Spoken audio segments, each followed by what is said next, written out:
For centuries, first in England and later in America, it's been a truism that criminal defendants are guaranteed the right to a jury of their peers.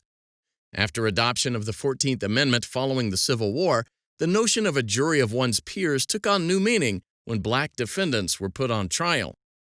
Did the amendment guarantee a jury that included persons of the same race as the defendant, or at least prohibit the intentional exclusion of such persons from consideration for jury service? The United States Supreme Court first weighed in on this issue in Strauder v. West Virginia. A state grand jury in West Virginia indicted Taylor Strauder, a black man, for murder. He pleaded not guilty. Pursuant to a new state statute, the trial court refused to summon any black citizens to be considered for jury service.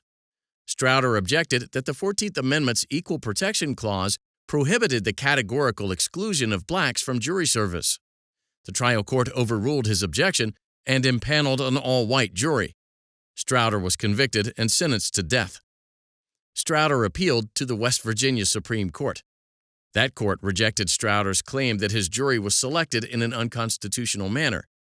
It reasoned that the state law excluding blacks from jury service wasn't a violation of the Equal Protection Clause because black defendants and white defendants both faced the same type of jury, namely an all-white jury.